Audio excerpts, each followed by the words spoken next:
Então é isso, minhas amigas. De novo aí, um boa noite caloroso, coração de cada uma de vocês, né? Diversos países aí falando, Portugal aqui, Porto Alegre, Minas, que mais Rio, né, Lilian? Rio de Janeiro, né? Lilian, Niterói ou Rio de Janeiro, capital? Que você fica, eu me esqueci. Eu? Sim. Não, eu sou de Minas. Ah, Minas. Aham, interior de Minas, no Triângulo Mineiro. Sim, sim, sim. A Querida, maioria bancada aqui, total é mineira, né? É uma invasão mineira. Bendita invasão. Bendita invasão. Então tá, minhas amigas, vamos lá. Que olha, o Vila Haga reservou para nós um material maravilhoso sobre o Objetivo de Desenvolvimento Sustentável número 8, que é trabalho digno e crescimento econômico. E o objetivo dessa ODS, não é? É promover o crescimento econômico inclusivo e sustentável, o emprego pleno e produtivo e trabalho digno para todo mundo. Vê que é uma missão bem tranquila, né? Bem fácil, tá indo bem assim no mundo, tá tudo bem, tudo sob controle. E aí, o Vila Haga, olha só que bacana, ele começa questionando sobre a medida de crescimento econômico que a gente tem hoje em dia. Essas nossas medidas econômicas, financeiras, tal, ainda servem? E aí ele faz a pergunta e eu resumo aqui o que ele trouxe. Tem aqueles indicadores, né, medidas, indicadores tradicionais de crescimento econômico, por exemplo, o PIB. Quem não conhece o PIB, né? Todo mundo fica preocupado quando o PIB não sobe, quando ele decresce, que aí é recessão, né, um termo técnico. E o PIB, o que é? É a medida clássica, tradicional do crescimento econômico. Ele calcula o valor de mercado de bens e serviços produzidos em um país durante um ano. Esse é o PIB. Bem simplão, não é? Quais são os problemas do PIB que o Vila Haga nos fala? Ele ignora custos sociais e ambientais, não está muito aí para isso, a gente sabe que não. E um exemplo que o Vila Haga nos dá é o seguinte: quando acontece um vazamento de petróleo, por exemplo, né? Ou então uma reconstrução de uma cidade por causa de eventos climáticos extremos, tipo a enxurrada que teve agora aqui do lado, na Espanha. Vocês devem ter acompanhado aí em Valência, né? Aquela coisa sim. apocalíptica. Aconteceu isso, precisa reconstruir. E aí precisa gastar para construir prédio, para refazer estrada, precisa gastar para navios para tirar o óleo dos oceanos que foi derramado. Isso é custo. Acaba sendo, entre aspas, muitas aspas, um investimento no PIB. O PIB cresceu porque teve a reconstrução da cidade devastada, mas na verdade o que cresceu aí não foi a felicidade, não foi o bem-estar, crescimento econômico, mas a situação dramática persiste, não é? Então o PIB ele não considera essas coisas. E o Vila Haga foi muito feliz, sabe, nesse capítulo aqui de novo, né, em falar sobre isso. E aí, então, por que não uma maior ênfase em outros indicadores? E existem. A gente cresce aprendendo que é o PIB, nós temos que trabalhar para crescer o PIB e tal. Mas não, existem outros, como por exemplo esse que é o Índice de Progresso Genuíno ou Autêntico, uma medida de progresso econômico. Opa, legal, chegando Michele. Seja bem-vinda, Michele. Boa noite. Chegou no comecinho. Seja bem-vinda. A gente está Obrigada. legal ter você com a gente aí. Nós estamos estudando a obra do Vila Haga, do Carlos Orlando Vila Haga, que é essa obra aqui, ó, Desenvolvimento Sustentável, papel dos espíritas na Agenda 2030, que hoje vai falar sobre o trabalho. A gente está falando sobre os indicadores de crescimento econômico, que tem o PIB, que é o tradicional, mas tem outros também. Esse GPI é a medida de progresso econômico considerando desigualdade e degradação ambiental, ou seja, ele considera. O que o PIB não considera, esse aqui considera. Só que a gente não ouve falar muito. Tem um outro também que é o Índice de Saúde Fordham, que é da Universidade de Nova York, que avalia a saúde social de uma comunidade. Não é só o desenvolvimento econômico, é a saúde social, segurança, educação e saúde. Faz todo sentido. E tem esse aqui também, que é o da ONU, que vocês devem ter ouvido falar. Esse aqui, com frequência, sai o ranking, né, dos países com maior IDH, Índice de Desenvolvimento Humano. Isso aqui avalia a saúde, a educação e a renda nos países. E aí tem uma turminha que está sempre lá em cima, né, nesse ranking. Se não me engano, é a Finlândia, a Dinamarca, aqueles países nórdicos, não é? Países do primeiro mundo do primeiro mundo. Elô, beijo para você, Elô, bem-vinda. Chegou na hora H. Seja bem-vinda, minha amiga. Nós estamos falando aqui do capítulo 8 do Vila Haga, né, da obra Trabalho Digno. E aí falando sobre indicadores de medição do desempenho da economia, sabe, Elô? Tem o PIB, que considera tudo, menos os custos sociais e ambientais, e tem outros que consideram isso, que a gente está falando aqui. Um deles é o Índice de Desenvolvimento Humano da ONU. Quanto maior o IDH, que se não me engano vai de 0 a 1, tipo, mais perto de 1 é o melhor desenvolvimento humano, mais completo. E o mais baixo, já viu, não é? Uhum. E tem um outro também, que esse aqui nós vamos falar em especial. Vocês já ouviram falar nisso? Deixa eu comentar que assim, eu vou fazer aqui essa fala, apresentação, tentar tocar aí em 30, 40 minutos, olha que desafio, né, para um tagarela, para que dê espaço ao final da gente trocar ideias, tá? Da gente interagir. Então, assim, tem a felicidade interna bruta, vocês já ouviram falar disso? Isso é fantástico, isso é um negócio incrível. Mede bem-estar e felicidade do povo, considerando saúde, educação e ambiente. Sabe onde existe isso?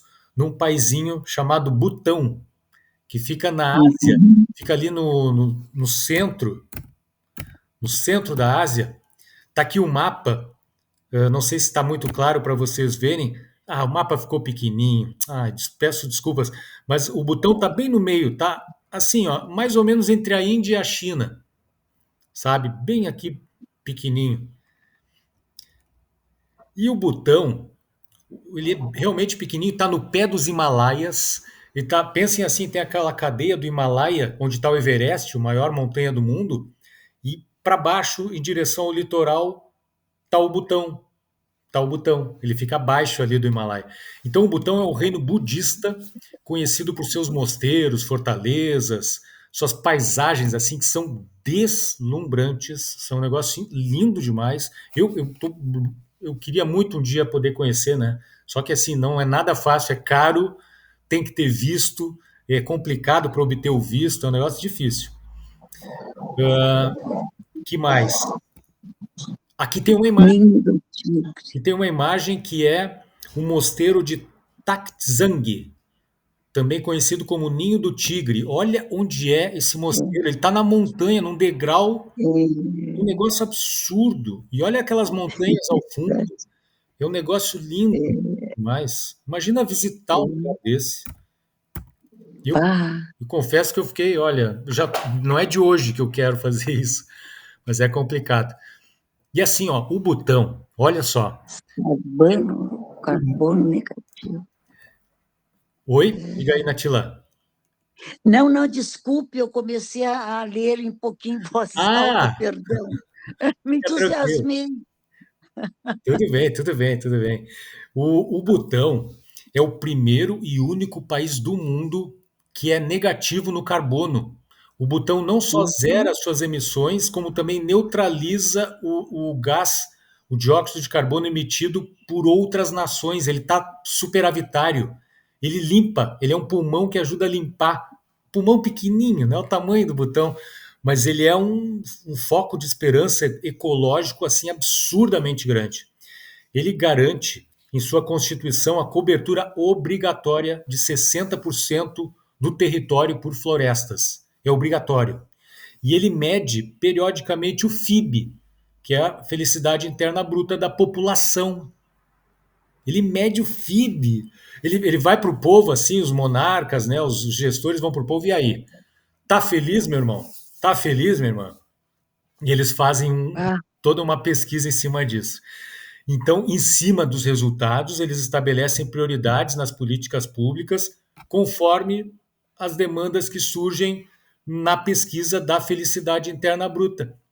Isso é incrível. E isso funciona, tá? Independente do partido que tiver no poder. Se assumir alguém, vamos lá, porque só é a polarização no mundo, se assume alguém de direita, vai tocar esse projeto em diante. Se assume alguém de esquerda, vai seguir. É uma política de Estado, não é uma política de governo. E isso garante saúde e educação para 100% da população. Esse é, minhas amigas, o botão. É incrível. uma maravilha. É. Fantástico, Natila, fantástico. Ah, O ah, botão, ele não é uma utopia, ele é um exercício vivo no combate uhum, à distopia, ao que a gente está vendo uhum, hoje de isso. complicado no planeta. E o botão é um convite a uma reflexão, sabe, sobre aquilo que realmente faz sentido, aquilo que realmente importa. O PIB, o tal do PIB, mede tudo, mas não mede. E aqui essa é uma fala do Villarraga, tá? O PIB mede tudo, exceto o que faz a vida valer a pena. É mesmo. Gente do céu, isso aqui é forte demais. É forte demais. Então, olha, recomendo, tá? Quem tiver tempo, pesquise um pouquinho mais sobre o botão. E assim, olha só como essa questão das mudanças climáticas, o que a gente está fazendo com o clima é absolutamente injusto. Bom, no Espiritismo a gente fala, né, que não existe injustiça, enfim, mas climatologicamente falando, olha o que acontece com o botão. O derretimento, o aumento da temperatura que está acontecendo no planeta inteiro faz com que o Himalaia, a cadeia do Himalaia, comece a se movimentar no sentido de derreter um bocadinho mais do que o normal. E como o botão está logo abaixo do Himalaia, adivinha para onde vai essa água do derretimento eventualmente? Passa pelo botão, passa pelo Paquistão, que está mais abaixo. O Paquistão sofreu, a coisa de um ano, dois atrás, três, uma enxurrada assim enorme por causa do derretimento dessas montanhas que tem neve, neve eterna, mas que está começando a derreter, sabe? Então vejam que mesmo um país bonitinho, que faz o dever de casa, como o mundo é conectado, não é? Ele sofre por conta do que a gente aqui no Brasil faz, os Estados Unidos, a China, a Austrália, qualquer gente, qualquer um em qualquer canto do mundo. Complicado, É, mas é uma esperança, é um alento saber que tem um país assim, sabe? é verdade. E aí, o Villarraga vai adiante. Ele fala que o modelo atual de desenvolvimento econômico é insustentável.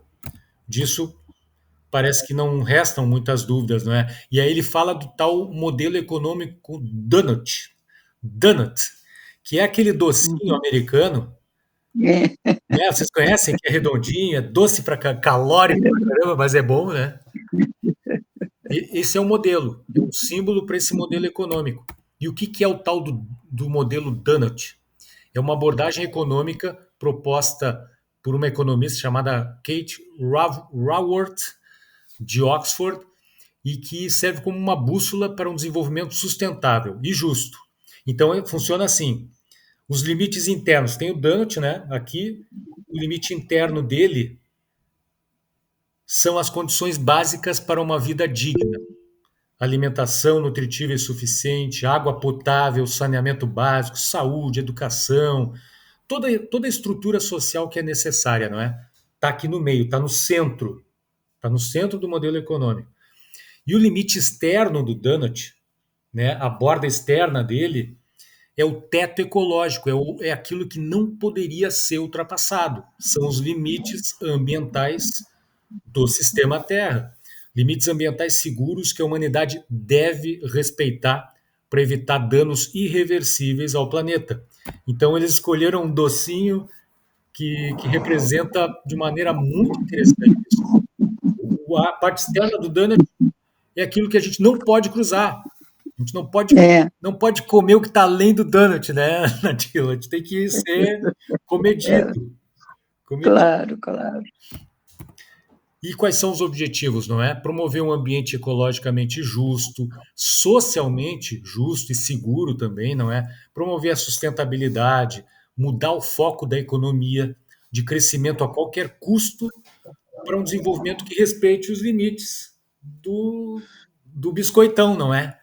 Que respeite esses limites e que é nada mais, nada menos que uma manifestação de responsabilidade com as gerações futuras.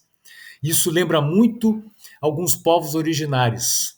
Por exemplo, os povos originários da América do Norte. Agora não vou me lembrar que etnias são, mas existem alguns povos lá cujas decisões que a tribo toma, não é? Ou tomava, porque eu não sei se estão ainda presentes entre nós, as decisões da tribo levam em conta os efeitos que essas decisões terão para daqui a 7 gerações no futuro. Isso é sabedoria dos indígenas, sabedoria dos povos originários. Isso e isso que a gente precisa buscar, não é? Reconectar com essa sabedoria com uma urgência assim enorme. Esse então é o modelo Donut. Que mais? Aí o Vila-Haga vai adiante. Falando de trabalho, não é? Todo emprego é trabalho, mas nem todo trabalho é emprego. Percebem a diferença? O trabalho é um conjunto de atividades ligadas a propósitos, o ganha-pão, não é? Pão nosso de cada dia, reconhecimento pessoal, muitas vezes, e o trabalho pode ser remunerado, e aí contribui para o pão nosso de cada dia, ou pode ser não remunerado. Aí está o trabalho. Definição trabalhada pelo Vila-Haga. Já um emprego é uma atividade que se realiza com o intuito de obter renda. É para ganhar dinheiro e está tudo certo quanto a isso. O objetivo número 8, esse que a gente está tratando hoje, então, ele almeja o emprego pleno. Todos com atividade que dê renda suficiente para uma vida digna, para atender às necessidades da criatura humana e que respeite também todo o conjunto da obra do planeta, não é? Natureza, todos os reinos da vida. Então, hoje em dia, há diversas atividades, nos diz o Vila-Haga, que são trabalhos, mas não remuneradas. Olha só isso. Cuidar dos filhos, cuidar dos nossos amados idosos, são consideradas obrigações, mas o Vila-Haga nos aponta que não são remuneradas. E não são remuneradas com o papel moeda, mas a gente sabe que são remuneradas com algo muito mais valioso e perene do que isso, né? Algo eterno, algo que a gente leva para todas as existências, né? Todas. Então o Vila-Haga traz isso. E o Vila-Haga nos traz Kardec, nos apontando que o trabalho é uma lei moral. E é mesmo, né? Livro dos Espíritos, está lá. Os Espíritos afirmam que o trabalho é lei da natureza. E a doutrina espírita entende o trabalho como um direito natural de todos, mas ao mesmo tempo considera que o trabalho é também um dever, né? Já que o forte precisa não é? O fraco, às vezes, por vezes, não tem como se virar, não tem como tocar a vida, não tem como trabalhar. Os espíritos superiores, né, nos ensinaram no livro dos Espíritos que o trabalho para os seres humanos tem duplo objetivo, não é a conservação do corpo, eu deixei em vermelho aqui de propósito, e o desenvolvimento da faculdade de pensar. Exatamente. Fundamental, né? É o trabalho que faz a gente crescer intelectualmente também, não é? E Kardec explica que não basta se diga ao homem que ele corre o dever de trabalhar. Não basta dizer, tem que trabalhar. É preciso que aquele que tem de prover a sua existência por meio do trabalho encontre onde ocupar, não é? O que nem sempre acontece. E quando se generaliza, a suspensão do trabalho assume as proporções de um flagelo. E o livro dos Espíritos fala dos flagelos, não é? E a miséria é um flagelo. É um flagelo.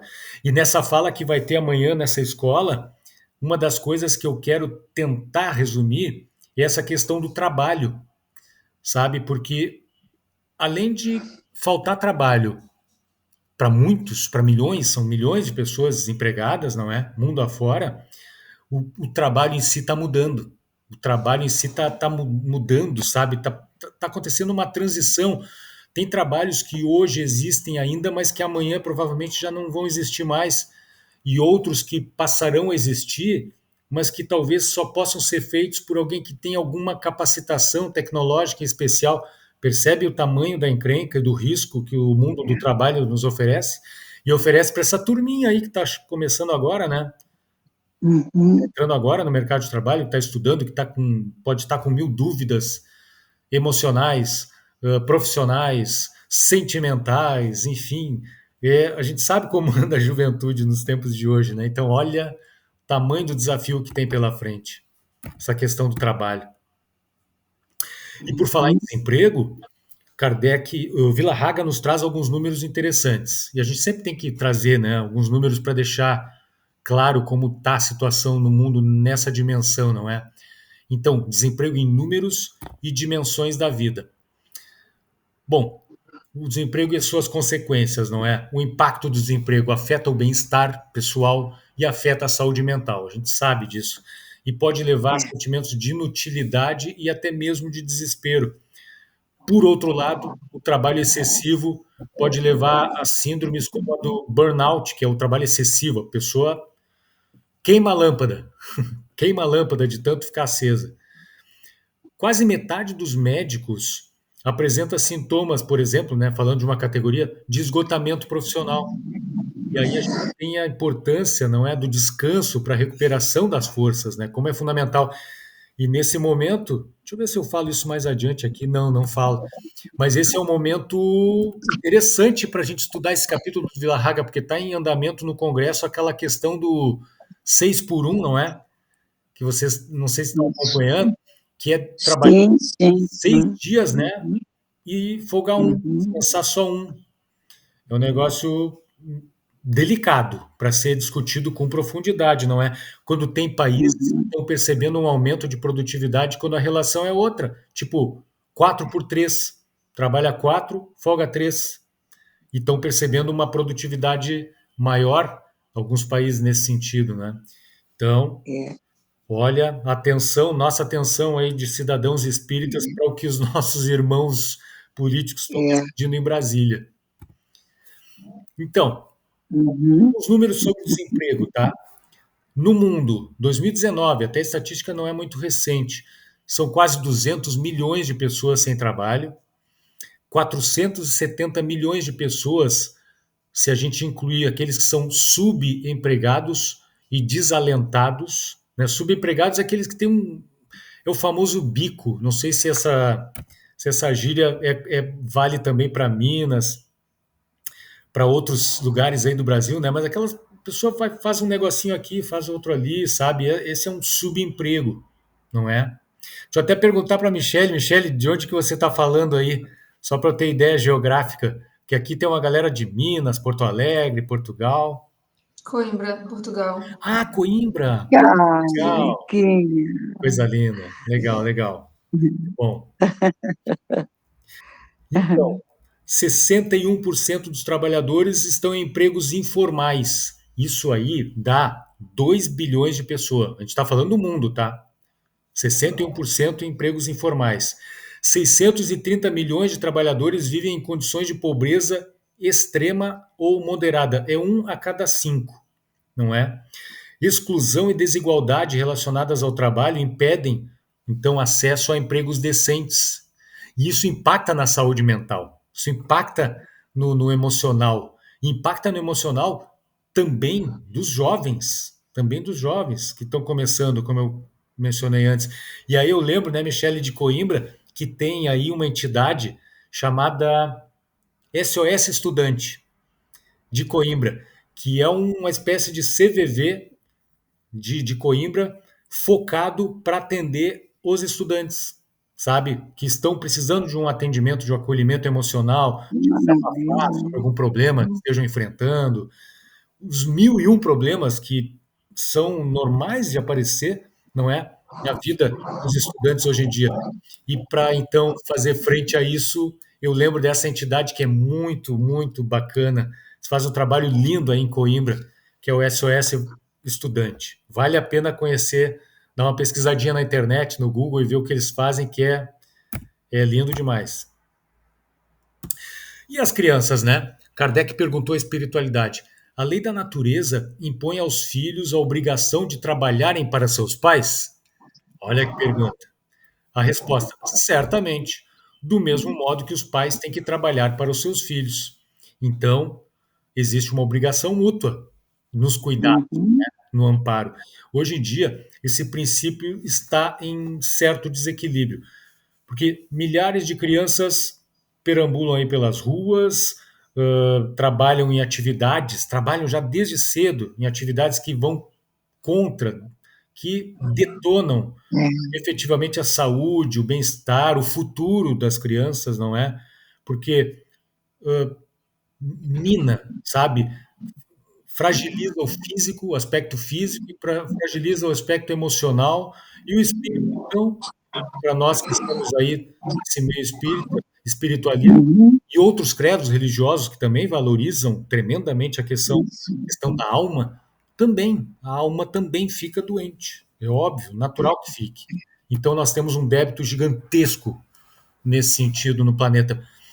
E as estatísticas sobre o trabalho infantil no mundo são o que são, não é?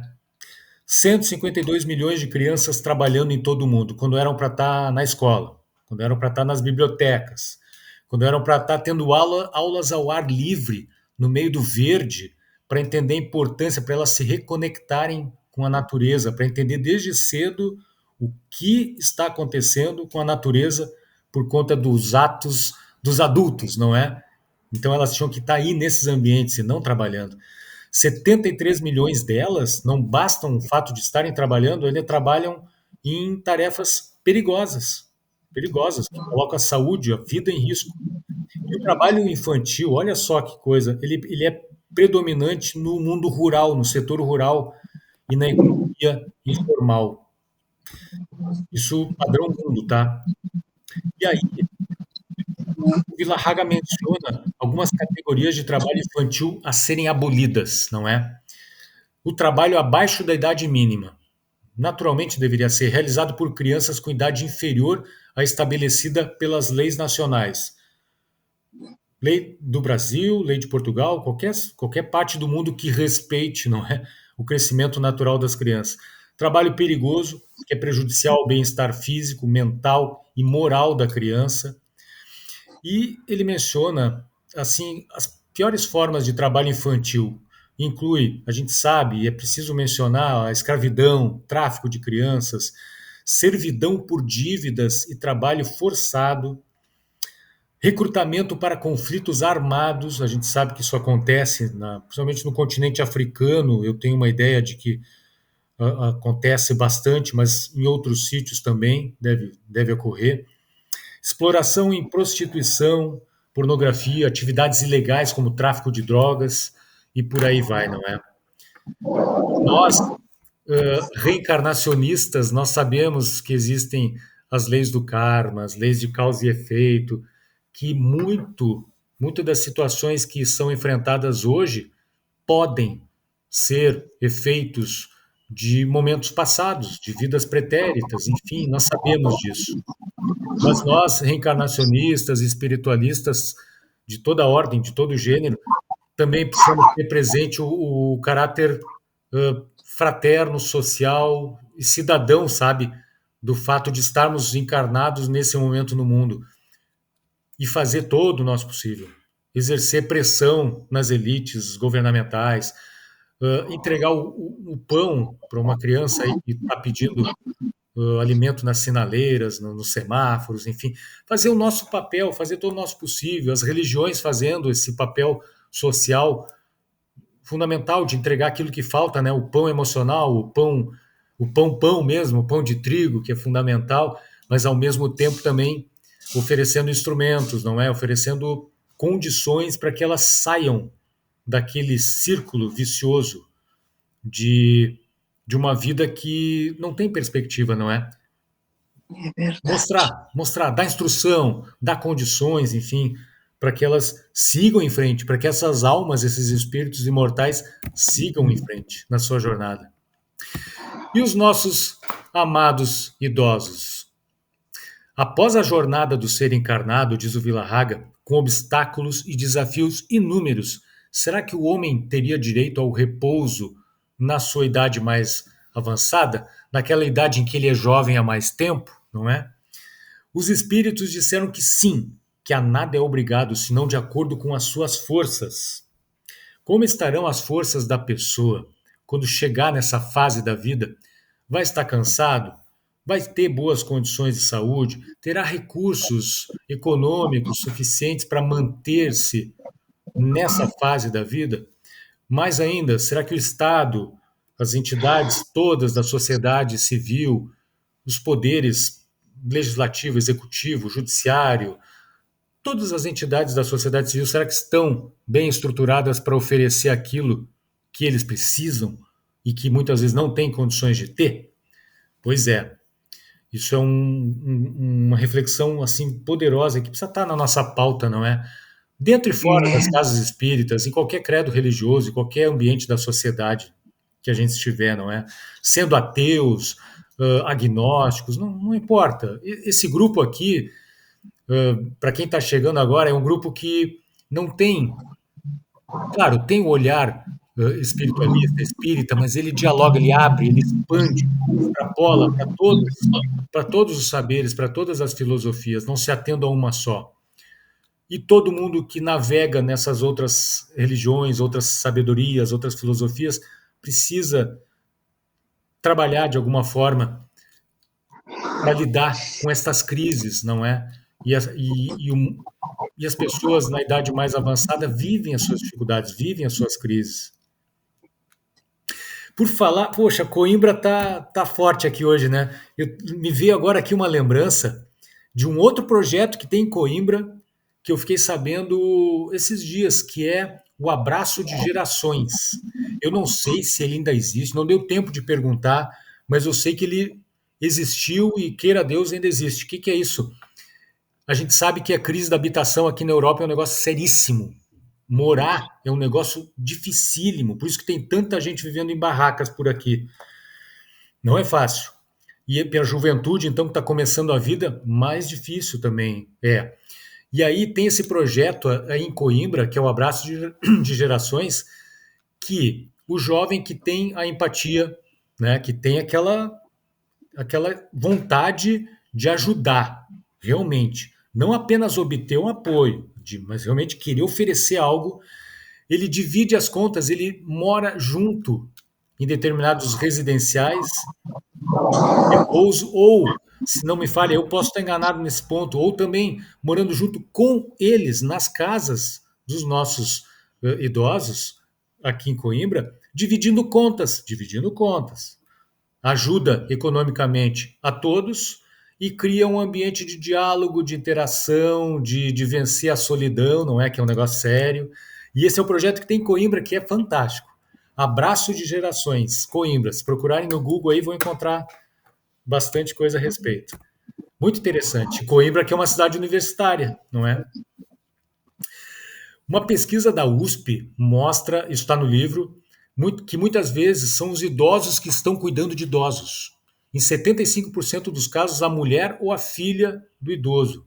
Nesse esquema, só 30% das necessidades dos idosos são atendidas, pois esse cuidador não tem ou conhecimento suficiente, ou não tem habilidade, ou às vezes não tem sequer a força física para a tarefa. Então, por isso, muitos cuidadores sofrem de doenças das articulações, de estresse, de burnout, de fadiga total.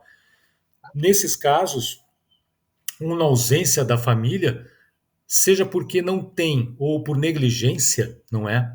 Daquela coletividade, a sociedade deveria assumir o cuidado daquele idoso em instituições bem planejadas, bem estruturadas, com atividades aparelhadas realmente para oferecer tudo de bom, né? Uma vida digna, sabe? Cultura, arte, lazer, atividades físicas e tudo mais, para o tratamento digno desse ser humano, não é? Que é o que nós vamos querer, não é? Se chegarmos lá tão longe. Nós vamos querer isso. A gente quer isso, né? Então a gente precisa trabalhar para que isso aconteça já, não é? E o Vilarraga, ele vai falar também sobre os limites do trabalho. O repouso é essencial para a recuperação das forças e para a liberdade da inteligência. Apesar dos avanços tecnológicos que reduziriam o esforço físico e aumentariam o tempo livre, o que acontece? As pessoas estão trabalhando mais, na verdade. E é verdade, isso acontece, a gente percebe, é perceptível. E o pior, às vezes para manter as necessidades artificiais criadas pelo sistema. Muitas vezes, muitas pessoas trabalham demais para conquistar coisas das quais nem precisam, ou de cujo valor assim é absolutamente efêmero. Resultado disso, altos índices de transtornos mentais, estresse, ansiedade, depressão, afetando 30% dos trabalhadores no mundo. No Brasil, esses problemas são a terceira causa de afastamento do trabalho e, em breve, segundo projeções do Ministério da Saúde, vai ser a primeira causa. A pessoa não vai trabalhar porque não segurou a onda dos transtornos psicológicos. Isso pode acontecer pelo excesso de trabalho e por uma vida desconectada daquilo que realmente faz sentido. Ou seja, não trabalhar, se matar trabalhando para ter sempre um iPhone. Nada contra quem curta iPhone, tá? Pelo amor de Deus, pelo amor de Deus. Mas a pessoa se mata para ter sempre o último modelo de carro, de telefone, de sei lá o quê, e preenche realmente o que a pessoa precisa ou fica um vazio. E aí Kardec questionou sobre os espíritos a força de cada um.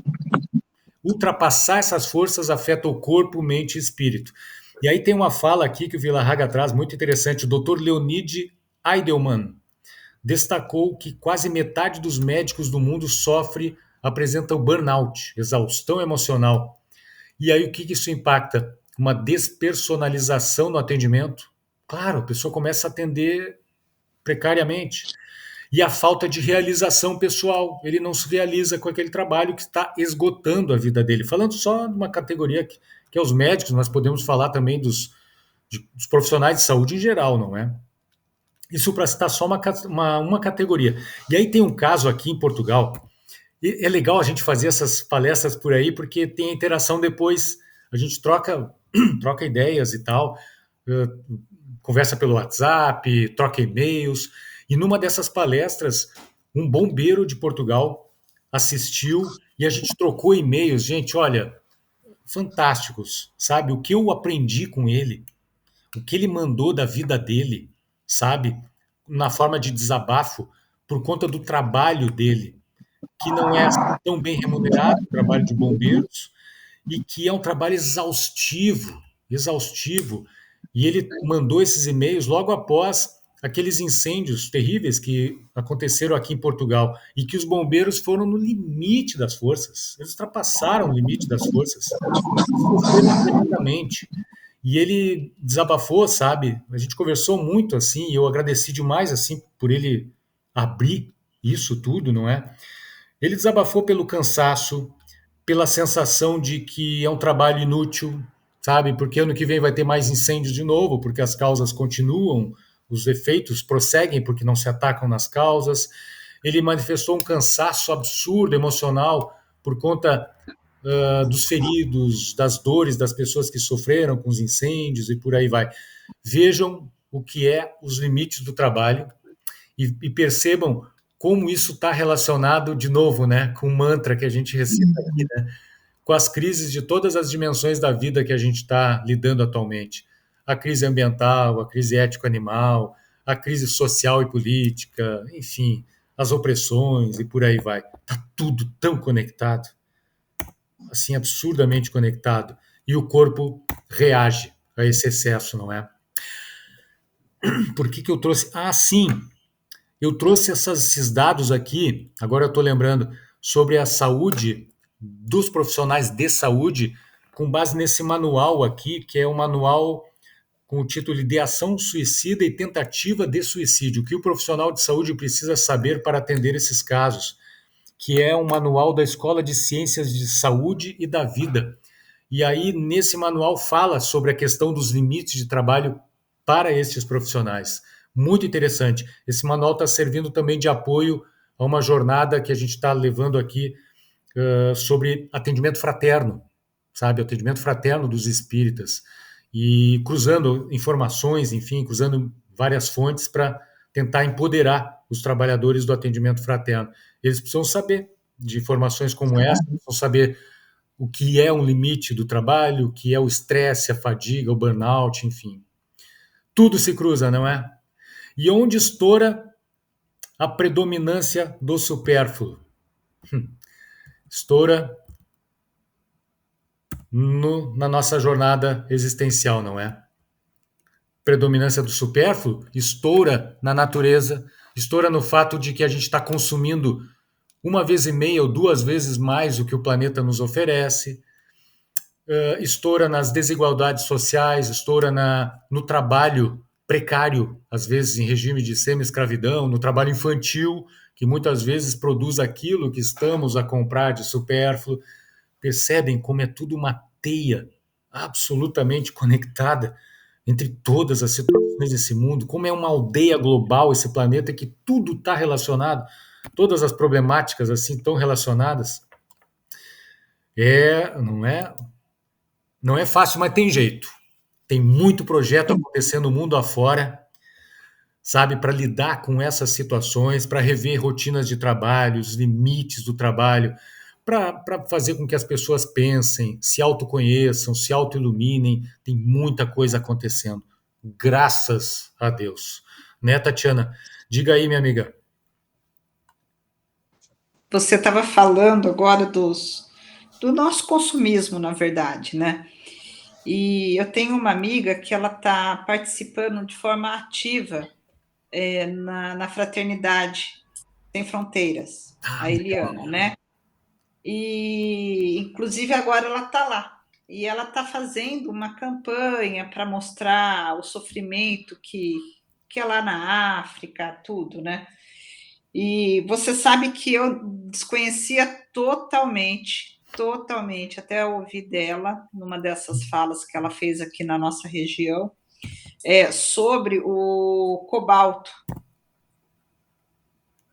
que é retirado lá na África, e assim, ela conta, porque já tem alguns anos que ela trabalha lá, ajudando as crianças, né? Ela vai nessas... ela vai pela fraternidade, quer dizer, ela vai por conta, mas dentro da fraternidade, o trabalho dela na fraternidade. Que lá tem muito minério, e o cobalto é um dos minérios para fazer celular, os smartphones, enfim. Eu desconhecia totalmente. E ela contando que as crianças, elas vão fazendo aquilo, retirando com as mãos aquele minério. Isso aí. Então, olha, eu vou falar uma coisa para você, mas mexeu tanto comigo aquilo, aquela fala dela, tanto. E assim, e uma parte eles conseguem socorrer, levar lá, eles têm uns abrigos, como se fossem orfanatos. E eles têm que fazer um acerto, assim, daí eles escolhem as crianças que vão. Então, quais são essas crianças que eles deixam ir? Aquelas que já estão quase morrendo, que não têm forças mais para retirar esse minério com as mãos. Então, assim, isso eu ouvi de uma pessoa que vive praticamente lá o ano todo, ela vai e volta, né? Ela é uma senhora já é avó. Eu conheci ela há pouco tempo, mas a gente acabou já se tornando, sabe, assim, ela falou que parecia que a gente já se conhece de outras vidas. Então, assim, então isso me fez lembrar demais, né, dessa questão nossa do consumismo. Eu, por exemplo, não sou uma pessoa que fico trocando o celular um por ano, não é isso. Mas a gente não tem noção, eu, pelo menos, na minha ignorância, eu não tinha noção deste sofrimento que é lá no Congo, né? Então, assim, de repente a gente consome, não assim, a gente se preocupa em relação aos animais, É uma coisa que eu já não consumo há alguns anos, né? O sangue dos animais. Mas, sem saber, a gente consome de uma outra maneira sangue daí de humano. É muito louco, é muito louco. Daí, agora você falando, você me desculpa, até levantei a mão, porque da mesma maneira que eu não sabia, possa ser que outras pessoas também não conhecem. Eu não tenho vergonha de falar que eu não conhecia. Até um mês atrás eu posso dizer que eu desconhecia. Então, eu quis compartilhar isso com vocês, porque, nossa, eu só consegui lembrar disso, sabe? Então, assim, é sangue também, né? É verdade. Meu Deus, é A sangue. comparação é muito boa, Tatiana. Poxa, obrigado por compartilhar com a gente e relembrar. Eu que agradeço, porque a gente vai aprendendo, né? É. E eu gosto de contar também aquilo que eu não conhecia. É tanta coisa que a gente não conhece, meu Deus. E não tem que ter vergonha, tá? Não tem que ter vergonha de dizer que não sabe. A gente tá. Tem muita Eu coisa. até gosto de falar que eu não sei, porque eu aprendo, o pessoal me ensina. É isso não aí. É isso aí. Porque assim, muito os movimentos dessa matrix, desse sistema que a gente vive sob, não é? Sob domínio, até quando, não sei, nos escondem muitas coisas, não é? Que agora, com a tecnologia da informação, com o mundo digital, a gente sabe, a gente está vendo. Tem muita coisa que ainda é, digamos, colocada para baixo do tapete. Tatiana, obrigado. A Eu que comparação não agradeço. poderia ser melhor. E vai me ajudar amanhã, viu? Já me deu um insight. Legal, legal. Muito bom, muito bom. O comentário da Tatiana lembrou uma esquete de humor que eu assisti há algum tempo, e é assim, é de humor, mas aquele humor que provoca, sabe? Que faz você pensar, porque a primeira vez que eu vi, primeiro eu fiquei com raivinha, depois eu fui pensar, né? Que era assim, estava mostrando uma empresa vegana, eles primavam para todos os produtos eram veganos, não tinha nada testado em animal, nada animal. E aí, quando mostrou os bastidores, essa pessoa que estava lá na frente, vendendo e falando e defendendo com aquela paixão nos olhos, entra lá e lá tinha trabalho infantil, trabalho análogo à escravidão e tudo. Era para ser uma coisa de humor, mas uma crítica à sociedade, porque às vezes eu estou olhando alguns valores, eu sou vegana, eu só consumo produtos veganos, não sei o quê, porque eu estou, assim, a gente esquece que o veganismo, você está lutando contra a exploração animal, a exploração de animais, né? Mas, assim, se está envolvendo exploração das pessoas, exploração do ambiente, ou qualquer tipo de exploração, a gente tem que repensar mesmo. Às vezes a gente foca tanto lá, não está mexendo com bichinho, então para mim vale, o resto eu fechei o olho. Aí acontece isso que a Tati está colocando, né? Que a gente não sabe, né, de todas as coisas. E foi muito interessante que, apesar de ser uma esquete de humor, ou talvez justamente por isso, vem dar um cutuco na gente, assim, né? Tem outras coisas por trás que às vezes a gente não olha, né? E lá tô lá, né, ativista e aquela coisa assim, sem saber que muitas vezes aquele produto lindo, maravilhoso, 100% vegetal, a forma de extração dele pode estar envolvendo trabalho infantil, trabalho análogo à escravidão, ou os ecossistemas que estão sendo destruídos para poder captar esse recurso, sabe? A gente não sabe de tudo, e falta do nosso questionamento, a gente que às vezes também não vai atrás e não questiona, né, não procura conhecer. Perfeito, Trícia, perfeito. Precisão cirúrgica, é isso aí. É isso aí. Pelo fim da exploração em todos os níveis, né? Todos os níveis. Não dá para compartimentalizar, né? A nossa ação, né? O nosso ativismo. Gente, vamos adiante. Tá bom demais, tá bom demais. Deixa eu dizer para vocês aqui, dar um reporte, que tem ainda mais alguns slides. Tem ainda mais alguns slides e o tempo está voando. Eu posso dar uma aceleradinha aqui para tentar tocar e a gente... Antes, deixa eu ouvir a Andrea. E aí a gente avança. Se eu acelerar demais, vocês me puxam a orelha, tá? Eu não quero avançar no tempo de vocês. Acho que tem alguém antes de mim, não sei se que levantou a mão. Fala aí, minha amiga. Manda ver. Roberto, só por causa da exploração, assim, muito rápido. Pensamos no cobalto, temos que pensar de imediato. Isto, se calhar toda a gente sabe, mas não sabendo é uma boa partilha. Com a roupa há imensa exploração, tanto infantil como de mão de obra de todo o tipo, como dos animais. Eu recordo-me dos mais recentes escândalos. Um foi a Zara, um outro muito grande foi com a Nike, com as sapatilhas e esse material. Outro muito grande tinha a ver com, por exemplo, com a Indonésia, que produzia as All-Star, as famosas All-Star, as sapatilhas, e que foi boicotada no tempo em que Timor teve aquele grande problema, etc. Pronto, isto só para referir à roupa. Depois, por exemplo, nós não temos noção de como a Nestlé, por exemplo, a Nestlé, agora estamos aqui entre nós, podemos tranquilamente partilhar, não é? Porque isto são dados, de facto. A Vaz lançou grandes campanhas para proteger zonas onde só a exploração de água estava a ser completamente disparatada. Isto em França. Não é lá, não é sequer em África, escondidinho. Em França, descaradamente, havia comunidades a sofrer com este tipo de agressão. Nós temos que ter muito cuidado mesmo com as fontes do que nos vem parar às mãos. E isso não é publicado, isso não é algo que nós temos que pesquisar e que temos que ir partilhando entre todos. Isso para que aí. saiba, não é? É factível, é execuível. É isso aí. Desculpa. Dá para fazer, a gente tem que fazer. Eu acho que, para resumir, é o orar e vigiar, né? Nós precisamos orar e vigiar tudo. Essa é a frase da história, assim, talvez uma das mais importantes, é vigiar muito o que a gente consome, o que a gente faz, o que a gente fala, né? Fala aí, Andréia. Não, eu acho que a Paula falou da Zara, cortou um pouco aqui para mim, eu ia falar justamente sobre isso, né? Lojas que tem assim o maior ibope no mundo inteiro e por trás tem escravidão, trabalho análogo à escravidão, até infantil, que são a Shopee, né? Que agora é o auge, né? Todo mundo querendo comprar na Shopee. Eu acho que eu sou a única que nunca comprei, e assim, uma das poucas, né? E quando você vai falar, o que você ouve não, mas não tem jeito, né? Todo lugar tem coisa errada. Mas eu acho assim, a partir do momento que você tem essa informação, a sua responsabilidade triplica, né? Porque se você não sabe, ok. Mas se você conhece, a Zara também tem essa mesma questão, né? Exatamente.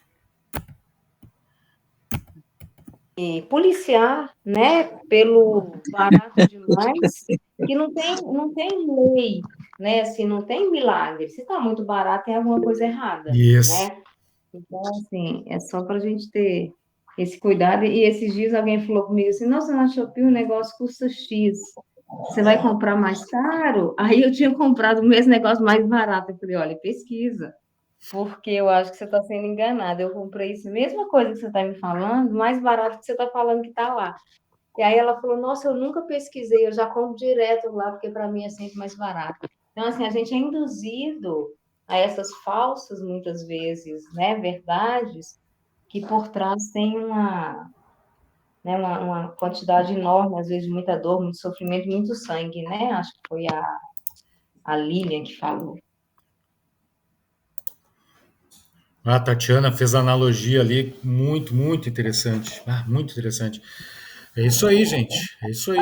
E temos muito o que fazer e muito à disposição para ser feito nesse sentido, não é? Comprando menos, comprando o que é necessário, comprando de segunda mão, não é? Comprando usado. Tem muita coisa boa. Aqui, olha, eu estou aprendendo muito, muito. Tem uma cultura interessantíssima em Guimarães sobre isso, sabe? De circular aquilo que já foi usado e que está em excelente estado. Muito importante. Vamos adiante aqui, que o Vila Raga foi forte nesse capítulo. Aqui eu vou passar, que a gente já falou da escala 6x1, não é? Tem uma fala aqui da Priscila Santos Araújo, coordenadora do movimento Vida Além do Trabalho. Estão celebrando a taxa de emprego no Brasil, que parece que está em alta, mas precisamos nos perguntar o que estão chamando de emprego. Isso é verdade. É uma pergunta importantíssima. E aí vai adiante aqui, dizendo que é dever de toda pessoa rica trabalhar para aliviar o sofrimento do próximo, promovendo a geração de trabalho digno e facilitando o bem-estar físico, mental, espiritual de todos que o cercam, né, que se relacionam. e a aplicação de novas tecnologias para resolver os problemas mais críticos da humanidade.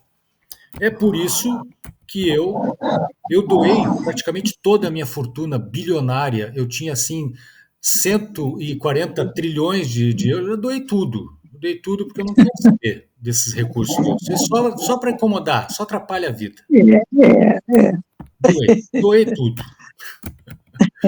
E assim, onde é que está aqui?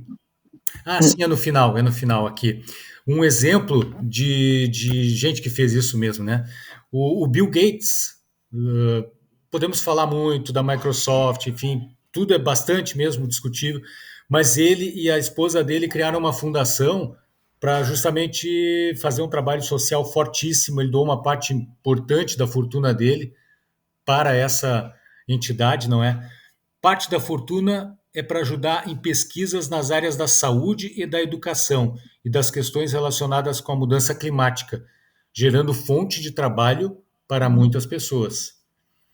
Quando a gente falou ali que a pessoa rica deve aliviar o sofrimento do próximo, é aquilo que vocês já falaram aí, que a Trícia falou, a Tatiana, que vocês trouxeram, que é o que a Meimei fala nessa expressão dela que eu adoro, né? Ela resume quem é o próximo, não é? É o animal, é a planta, é a fonte de água, é o ambiente, é tudo, é tudo. Esses são os nossos irmãos da experiência comunitária. É essa turma que a gente tem que nos debruçar para ajudar, né? Sejamos ricos ou não, né? Sejamos ricos ou pobres. Os pobres dão um jeito de ajudar de alguma outra forma, né? E sempre tem um jeito. E Kardec, então? O Vila-Raga traz Kardec aqui dizendo que Kardec questionou sobre o abuso de autoridade no trabalho. Olha só, ele vai entrar noutra seara agora. E os espíritos responderam que essa é uma das piores ações, pois quem impõe excesso de trabalho aos seus subordinados transgride a lei de Deus. E é mesmo. Muitas empresas, a gente já mencionou várias aqui, ou a lista é gigante, não é? Muitas empresas multinacionais lucram com práticas como trabalho infantil, corrupção, violação de direitos trabalhistas e por aí vai. A Organização Internacional do Trabalho, ligada à ONU, estima que 40 milhões de pessoas no mundo estão em situação de escravidão moderna, com 25 milhões em trabalhos forçados. E olha como a mulher sofre aqui, a questão de opressão de gênero. 71% mulheres, e 1 em cada 4 vítimas sendo crianças. Então, o abuso é de direitos humanos, não humanos e da natureza. E aí, não vou repetir porque a Ana Paula trouxe muito bem o exemplo da moda, não é? O abuso que a indústria da moda gera e apresenta, conta para nós nesse sentido. E aí está a foto do deserto do Atacama, que a gente, primeiro mundo, exporta lixo na forma de roupa para países pobres, aqui no caso o Chile, que joga tudo lá no deserto do Atacama, que é uma área assim, puxa, fantástica, não é? Tá lá, são assim, é uma quantidade absurda, astronômica. E aqui vocês mencionaram a exploração de mão de obra, aqui tem uma foto, se não me engano, é em Bangladesh, né, daquelas áreas imensas ali de trabalho na área têxtil. Ah, pois é. E aqui eu trago uma mensagem que a gente já leu aqui e que é muito importante e que nos fala sobre a reparação que a gente vai ter que fazer quando reencarnar, né? A gente vai ter que trabalhar por nós mesmos, pelo nosso crescimento íntimo e para reparar os prejuízos que causamos a outrem ou à natureza, né? Eu trago aqui aquela mensagem do grupo Mão Amiga aqui de Portugal, o grupo da espiritualidade, que deu esse recado aqui, vocês lembram muito bem, não é? Eles disseram aqui ao final de uma sessão mediúnica, hoje não trouxemos um irmão que quisesse manifestar as suas maldades enquanto aqui viveu. São tantos, meus irmãos, os que aguardam a oportunidade de poderem relatar o que fizeram da terra que Deus lhe ofereceu para viver em harmonia e sabedoria. São tantos os que esperam para reencarnar, para assim poderem reparar o mal que fizeram à natureza, com os vários tipos evitáveis de poluição. O mal que fizeram ao próximo, no melhor estilo Meimei aqui, né? A todos os próximos que nos cercam, não é? Então a fila para reencarnar não é pequena para melhorar a si mesmo e para reparar o prejuízo causado, não é? Me perdoem se eu já trouxe essa fala do Chico aqui, se eu talvez esteja sendo repetitivo, mas o Chico disse que se a gente continuar agredindo a natureza demasiadamente, o preço será pago por nós próprios, porque depois voltaremos em novas gerações, plantando árvores, acalentando sementes, modificando o curso dos rios, despoluindo águas e por aí vai, nos libertando da poluição. O problema será sempre do homem. Teremos que refazer tudo porque estamos agindo contra nós mesmos. Então é o Chico dizendo que nós teremos que voltar para tratar disso. Ou seja, é o Chico corroborando aquilo que a equipe Mão Amiga aqui de Aveiro, aqui, ou do mundo, não é? A equipe Mão Amiga é uma equipe espiritual que trabalha no mundo. Nos trouxe sobre essa necessidade de reencarnar para dar um jeito na bagunça que fizemos. Então é o Chico corroborando isso. Nessa pauta do retorno para reencarnar, constará também reparar os abusos aos direitos humanos, os abusos que se põem em nome do trabalho e do maledetto denaro, do maldito dinheiro, do capital. Não é, Natila? Não é vero, Natila? O maledetto denaro. É vero, vero sim. Mas, porém, o dinheiro já se foi falado, né? Ele é sagrado e missionário, né, na Terra, quando realmente nós, com o dinheiro, atendemos todo tipo de acontecimento, como está aqui, a fome, não é? O problema do trabalho, os animais, os vegetais, enfim, é o todo. Né? E o dinheiro, então, quando empregado, né, para essa finalidade de sublimar, não é, tudo quanto existe, né, em amor, em saúde, em alegria, nos relacionamentos das criaturas, enfim, o dinheiro é sagrado. É isso aí. É verdade, é verdade. E essa sacralização do dinheiro tem a ver com a nossa moral, né? A nossa ética, a gente dá o caminho justo para ele. Isso mesmo. É isso aí, é isso aí. Trabalho útil e com propósito nobre, não é? Diz o... Opa, cadê a minha apresentação aqui que sumiu? Sim. O trabalho é visto não apenas como uma ocupação material, mas também espiritual. E entre as formas de trabalho útil destacam-se o trabalho espiritual propriamente dito, né, que é a autoeducação moral, para promover, aprimorar hábitos que promovam o bem-estar coletivo, e o autoconhecimento é fundamental nesse sentido, né, para a gente reconhecer defeitos e virtudes e reconhecer também o que a gente tem de bom, né, que a gente tem uma coisinha, né, uma coisinha tem, né. Todos. Trabalho de educação dos filhos, olha que missão, baseado nos princípios de Pestalozzi, que é o professor de Kardec. Enfatiza a importância de educar o coração, a inteligência, as habilidades manuais das crianças, promovendo amor, análise crítica e saúde. Ele fala muito de Pestalozzi, o Vila Haga aqui. Trabalho voluntário, que é fantástico, é maravilhoso. 2019, eram mais ou menos 7 milhões de brasileiros participando de alguma atividade de trabalho voluntário. Trabalho no terceiro setor. O que é o terceiro setor? São organizações sem fins lucrativos que buscam melhorar as condições sociais e ambientais. Tem, com mais de 40 mil dessas organizações internacionais no mundo.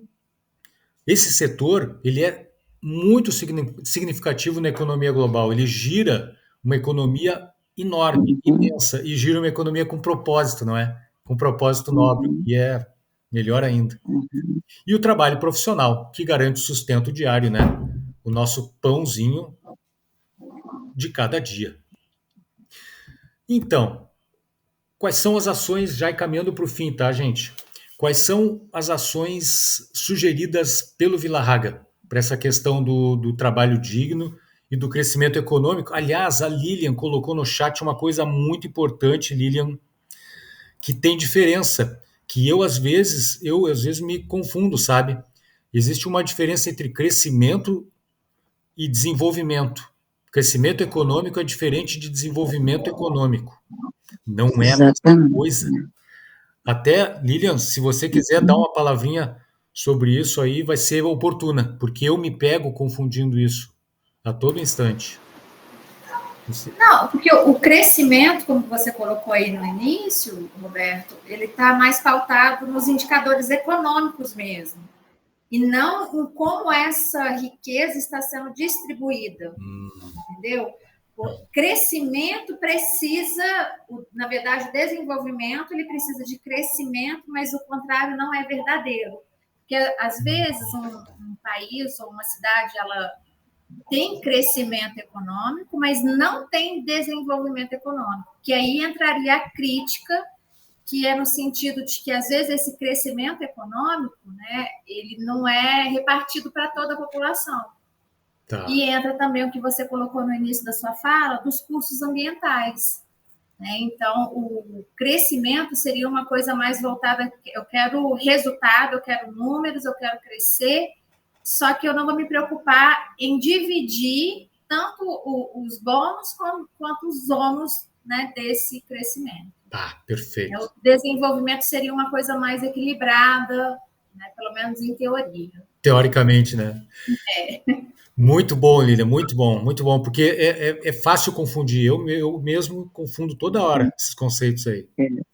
Muito bom, Lília. Obrigado. Muito bom. Então, ele sugere: participe ativamente de uma instituição espírita, ou, para quem não é espírita, se alguém aqui eventualmente não é espírita ou é de algum outro credo, participe de uma instituição no seu credo religioso ou de uma organização não governamental que vise melhorar a qualidade das condições laborais, condições de trabalho dos encarnados. Inclua na sua rotina diária um tempo para o descanso. É importante, gente. Olha, precisamos descansar um bocadinho de vez em quando, viu? Inclua o tema do trabalho nos estudos do centro espírita, do centro católico, budista, de onde você estiver aí, ou de quaisquer outros credos. Inclua, coloque na pauta. Procure saber onde foi fabricado. Olha aqui, ó. Onde foi fabricado e que tipo de trabalho foi empregado para produzir o que você está consumindo. Inclua nos programas de assistência social a capacitação profissionalizante dos assistidos. Dá elementos para que eles, né, cresçam, evoluam, se desenvolvam, não é? Com dignidade.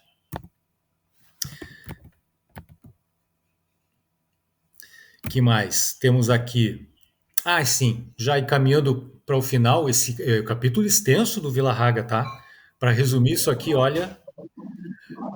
Aqui a gente menciona o que aconteceu, tá? A gente está em novembro, e o que aconteceu em outubro, que talvez não tenham percebido e tal, e aconteceu algo muito, muito interessante, que eu acho que a gente já compartilhou no grupo do WhatsApp ali, os links, para quem quiser assistir os debates do 7º Congremov, que o título foi A Verdadeira Fraternidade, um olhar para além da espécie humana, que foi presencial pela primeira vez em alguns anos, foi em Brasília, foi agora em outubro.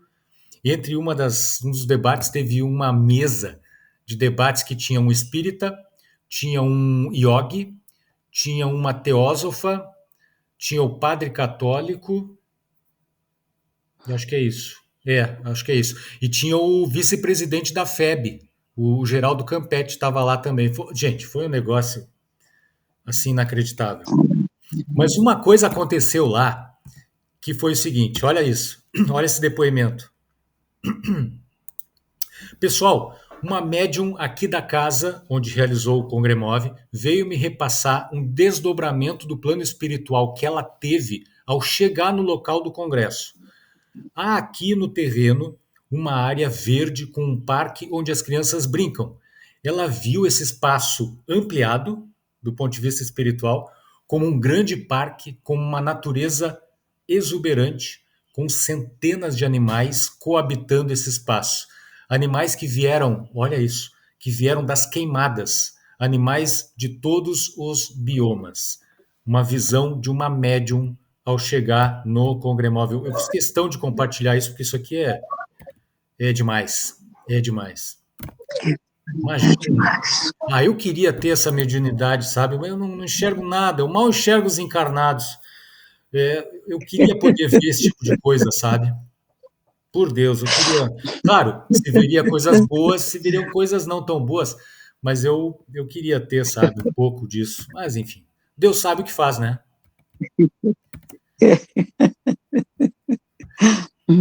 E assim, gente, esse mundo tem jeito, tá? Tem jeito, a gente partilha aqui projetos, ideias que estão acontecendo no mundo afora. Essa aqui é na Caatinga brasileira, é um foguete desenvolvido pela Universidade Federal da Paraíba, que ajuda a espalhar sementes para reflorestar, plantio de verde. Ele é fabricado com garrafas PET, fibra de vidro e foi impresso numa impressora 3D. E o lançamento é feito pela pressão do ar e da água dentro das garrafas. Tudo muito simples e muito efetivo. Os custos com os foguetes são mais baixos do que o reflorestamento feito com aviões e helicópteros. E aí está a foto dos cientistas preparando o foguete. No momento oportuno, ele dá um disparo, faz o espalhamento das sementes e no chão elas têm uma disposição de mais ou menos 20 metros por 100 metros. Elas se espalham bem, A gente consegue fazer cerca de 1 hectare a cada 8 lançamentos. Baita projeto. E aqui, um outro, que eu vou passar o vídeo para vocês, é rapidinho, é sobre biovaletas para ajudar a prevenir enchentes nas cidades. Se o áudio não estiver bom, alguém fale, tá? Porque eu não tô olhando vocês aqui, eu tô com a tela toda com a apresentação nesse momento. Jardins podem fazer muito mais do que embelezar nossas cidades. Esses pequenos oásis urbanos previnem enchentes, especialmente com as mudanças climáticas. Chamadas de biovaletas, esses jardins são valas logo abaixo do nível da rua, preenchidas com plantas resistentes à seca. Elas absorvem e filtram a água da chuva, ajudando a prevenir inundações. Cidades ao redor do mundo estão adotando essa solução para combater tempestades intensas. Mas isso não é tudo. Além da drenagem, as biovaletas acalmam o tráfego, criando espaços mais seguros para ciclistas e pedestres. Isso torna as cidades mais resilientes e habitáveis. Elas funcionam como esponjas, absorvendo a água e filtrando poluentes antes que cheguem ao sistema de drenagem. Plantas como gramíneas e flores silvestres são escolhidas para garantir eficiência e sustentabilidade. As biovaletas são um elemento crucial para o futuro das cidades inteligentes. Interessante, né? Ver ideias simples e que são interessantes, são efetivas, elas podem realmente contribuir, não é? Muito boa. Eu gostei que ele privilegia, né, ajuda os ciclistas nessa história. Eu me senti atendido nessa ideia. Singapura é um país rico, de primeiro mundo ali do Sudeste Asiático, e a sua esponja urbana. Essa esponja urbana envolve reflorestação, restauração florestal em áreas urbanas, reduz a temperatura e ajuda a prevenir os desastres climáticos, não é? Então aqui tem 2 fotos. Essa foto da esquerda é a foto, digamos, de um certo ângulo, não é? E a foto da direita é de outro. Veja a quantidade de verde. São verdadeiras esponjas, um pouco do princípio das biovaletas, não é? Aqui, ó, a foto inferior direita é um ângulo da foto superior. Tá bem? É o ângulo aberto mais de cima, e essa foto do canto superior direito é a foto de dentro ali desse complexo de prédios. Olha que coisa fantástica. Fantástica. Isso pode reduzir, não é? São Paulo, por exemplo, área urbana com muito concreto e asfalto, pode ser de 6 a 10 graus mais quente do que áreas cobertas, por exemplo, pela Mata Atlântica próxima. Imagina o que um projeto como esse aqui faria nas grandes cidades, né? Aqui, né, Carol, a gente está tentando, né, dar essa ideia aqui para Guimarães e tal, de fazer algo semelhante, né, com jardins verticais, enfim, telhados com verde, telhado verde, por aí vai. E, gente, eu acho que esse aqui é o último, né? Peço desculpas aí por tanto conteúdo, né? Porque eu tento condensar um capítulo numa noite só, e às vezes o capítulo é extenso. Aqui é o que a gente vem tratando sempre dos nossos primeiros socorros ecopsicológicos, não é? Que é o doutor, aqui está o nosso doutor ecopsicólogo, o doutor Thomas Doherty, a imagem dele. Ele dá uma dica aqui muito interessante. Para quem está angustiado, não é, Natila? Aquela angústia vazia frente a tudo que está acontecendo. Ele dá uma dica poderosa. Olha só. Vocês têm mais força e influência do que pensam. As pessoas dizem, minhas pequenas ações não importam, mas muita gente confunde a escala. Parte do problema com as alterações climáticas é que todas estas diferentes escalas estão muito misturadas. Então, nós temos uma vida individual, nossos próprios corpos e temos todo o planeta. São várias escalas diferentes. Então, ele diz, não posso ser um Atlas e sustentar o planeta, aquela figura mitológica grega que sustenta a Terra nas costas, né? Mas tenho arbítrio em meu nível pessoal, em minha família e em meu trabalho. Portanto, está ajudando a pessoas a avaliar o que entendem por ação, por possibilidade de ação, aquilo que ele chama de agência, de agir, não é? Não tente ser uma Greta Thunberg, seja você mesmo. As ações individuais têm efeitos em cascata. É aquele bom e velho trabalho de formiguinha, que são essas simpáticas formiguinhas aí da imagem. É o trabalho de formiguinha. Faça o seu trabalho de formiguinha e fique bem com isso, não se angustie ou tente não se angustiar, não é? Frente a tudo que está acontecendo, porque tem muita formiga se mexendo, muita formiga em movimento. E a soma do trabalho dessas formigas todas, gente, dá um resultado estupendo. A gente sabe do poderio que as formigas têm, não é? Então, vamos nos unir, formiguinhas, sem angústias vazias. Eu sei que não é fácil, sei que isso não é.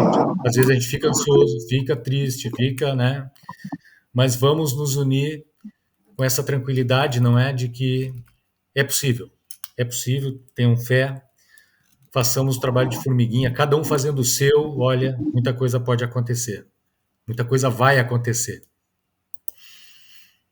E era o que tínhamos para hoje, né? Ana Paula levantou a mão. Diga aí, minha amiga. Uma pergunta a todos, não sei quem está em Portugal, quem está fora. Conhecem o comércio justo? Porque eu conheci durante muitos anos uma loja de comércio justo em que os produtos do Bangladesh, do Camboja, precisamente por termos falado disso, eram vendidos a um preço, era um preço europeu, mas todo o valor revertia para a origem. Ou seja, não havia, até o trabalho da loja em si era assegurado por voluntariado.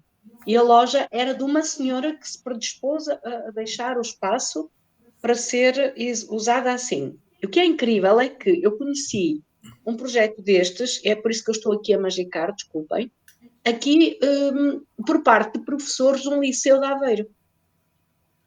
E eu não sei o que é que aconteceu a este projeto, mas pronto, foi uma das ideias, foi fazer esta pergunta e ver o que é que aconteceu, porque havia café com garantia de origem, de que não havia mão escrava, cacau, chocolate de todo tipo, produtos regionais, adereços do Peru, coisas assim, tipo estas fitinhas, estas coisas para óculos, não eram para óculos, eram outras, mas pronto, originárias e preço direto. E depois queria também sugerir a quem quiser, porque o tema pareceu que tocou muito o coração, o co-housing, que é um sistema de convívio entre pessoas de idade ou entre pessoas de idade e jovens. E há filmes extraordinários em França. Há uma história de 3 casais com alguma idade, amigos desde sempre, que se apercebem das dificuldades e que decidem ir morar juntos. É uma história muito bonita, porque a pessoa mais nova de todos, que tem a ideia, é a primeira que vai falecer. Portanto, há aqui aquela um bocadinho a ironia do destino, não é? A proteção, pronto. E depois a história também de uma jovem que foi viver com um senhor, já de muita idade, e é lindíssima. Eu não sei os títulos dos filmes, lamento, mas pesquisando, são filmes que foram no fundo, histórias reais, mas que passaram para filme em França. E é tudo. Muito bom. Justo, quem souber, eu agradeço que depois ponham uma dica por aí numa próxima reunião, porque é uma ideia bonita a desenvolver, sim, não é? Sim.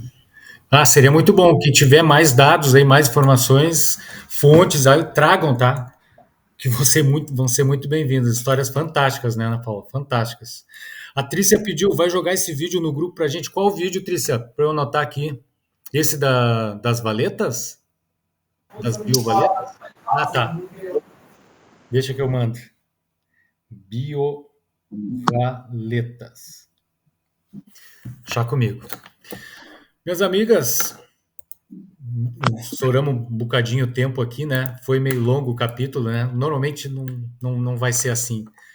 Mas eu peço desculpas por ser meio longo. O resumo, o Vila Haga foi, nossa, fera demais nesse capítulo. Fica aqui minha gratidão a todas, palavra em aberta, quem quiser fazer uma consideração final, enfim. E vamos seguir o barco, né? Trabalho de formiguinha, né, gente? Que não tem outro jeito, né, Natila? Diga, minha querida amada. Como é bom te ter aqui, Natila. Diga. Eu é que fico muito feliz de estar com vocês, né? Todas vocês trabalhando, né? Leais, com sentimento realmente amoroso. Isso é muito importante, com responsabilidade, né? Então é uma bênção estar com todos vocês, contigo, meu filho, né, que nos traz tantas informações maravilhosas, né, de tudo que está ocorrendo. É um verdadeiro aprendizado para nós. Bom, como sempre, eu sou esperançosa e otimista. Otimismo e esperança, para mim, ela reside naturalmente em Deus, não é? Porque se tudo isso que está ocorrendo aqui, né, já que nós estamos realmente numa terra, num planeta de provas e expiações, mas tem um significado maravilhoso, que é o aprendizado, né, que temos mundialmente, a humanidade como um todo, não é? E vocês veem, o homem praticamente destrói, né, o que está, essa harmonia que nós já estamos sabendo em torno de muitas coisas. Mas Deus deu a nós, né, o homem, inteligência e sentimento. O que está ocorrendo? A maioria de tantos homens agora, né, estão buscando reestruturar novamente o planeta através desses trabalhos todos que estão sendo feitos por vocês e por vários e vários grupos, e integrando todo o geral de acontecimentos que necessitam, sim, serem reestruturados para o bem da humanidade, né? Para o bem dos animais, né? Dos vegetais, de todos os seres da Terra que vêm da mesma essência, não é? Com as diferenças, naturalmente, durante a parte evolutiva. Mas todos nós dependendo uns dos outros e de todos os seres, e os seres dependem também de nós. Quer dizer, então nós vivemos num trabalho que eu acredito maravilhoso, só que ele é lento e muito diversificado. Por quê?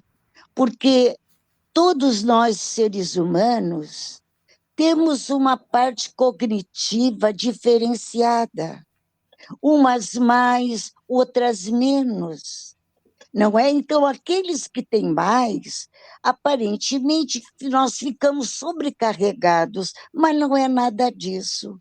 Aquele que mais tem, ele é chamado a dar, não é? A servir, a multiplicar, a dividir, não é? Então, e tantos aqueles que têm e os que não têm, estão num aprendizado sempre contínuo, evolutivo.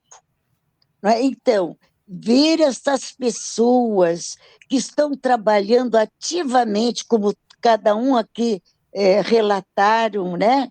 Fatos, acontecimentos, temos a parte dolorosa, não é? Mas nós temos também a parte maravilhosa daqueles que já estão despertos e que estão trabalhando ativamente, incansavelmente, com júbilo, porque tenho aquela compreensão já alicerçada na consciência. E a consciência exige, pede dever, responsabilidade, atitude, né? Trabalho, dedicação, jamais omissão. A omissão desaparece quando nós temos consciência daquilo que estamos fazendo. E uma coisa muito bonita que acontece, que deve acontecer aqui entre todos nós, é a Michele, a Caroline, a Tatiana, a Paula, a Carla, né? A nossa Trícia, mais duas pessoas aqui que eu não sei todos os nomes, é a gente também trazer um ambiente altamente fraterno, de sentimento umas com os outros, né? No sentido amadas umas por outras, umas aos outros, não é? Dando aquilo que a gente tem para dar, né? O pouquinho que seja não interessa. Aquele que tem mais vai dar para aqueles que têm menos. Mas nós somos uma junção de valores espirituais em aprendizado constante também no afeto, na compaixão, o não julgar, o não criticar aqueles que destoam de pensamentos nossos e nós destoamos pensamentos dos outros, né? Aí está a nossa evolução real, né? E nós estamos automaticamente trabalhando conosco, né? Renovando nossos valores, acentuando assim nossas energias benevolentes, né? Trabalhando dentro de nós a saúde emocional, o equilíbrio emocional, né? O equilíbrio do físico, na alimentação, né? Nas nossas relações internas, nossos dares, com aquela doação, com aquela abnegação, com a compreensão um para com o outro. Isso é inerente a toda a humanidade, necessária, não é? Que é isso aí a nossa evolução. Então, eu me sinto imensamente feliz e grata por estarmos todos juntos, não só aqui no Amaz, mas em todos os grupos do universo, que saibamos orar, já que nos identificando, não é? Para aqueles que têm muito, muito, que o Pai de amor os abençoe cada vez mais, para que eles aprendam a dar. E os que nada têm, não é verdade? Que Deus os abençoe muito e muito, para que despertem para o aprender a ter mais também e como dar. Para dar, é assim a nossa vida. E São Francisco amado, nosso Francisco de Assis, né? É dando que se recebe. Tá, meus amados, muito obrigada por tudo e tenho certeza que todos nós sairemos daqui mais leves, mais felizes, porque estamos aprendendo também a transmutar, né, as coisas que não são boas ainda em coisas boas e eternas. Um abraço, até breve, se Deus quiser. Tchau, meus amados. Tchau. Obrigada. Tudo de bom. Essa é a minha amada Natila, nossa amada Natila. Gratidão, Nossa, nossa, nossa, gratidão. nossa, nossa, nossa. Olha aí, ó. Olha que maravilha, olha aí, ó. Né? Alegria, alegria, paz, amor, gratidão, essa é a nossa vida. Porque tudo que está por aí, por mais que façamos, quem está no comando é o Criador. Tá certo? E com ele nós haveremos de vencer, porque ele vai nos dar forças para continuar. Um beijo, meus amados. Muito obrigada, muito obrigada. Tchau. Beijo, beijo no coração de todas vocês. Tá? Muita força, muita fé. Beijos mil. Isso aí. Até a Tá? próxima. Obrigada. Gratidão, gratidão imensa. Vamos lá, tamo Gratidão, junto. gratidão, gratidão, gratidão. Tá? Obrigada, boa noite.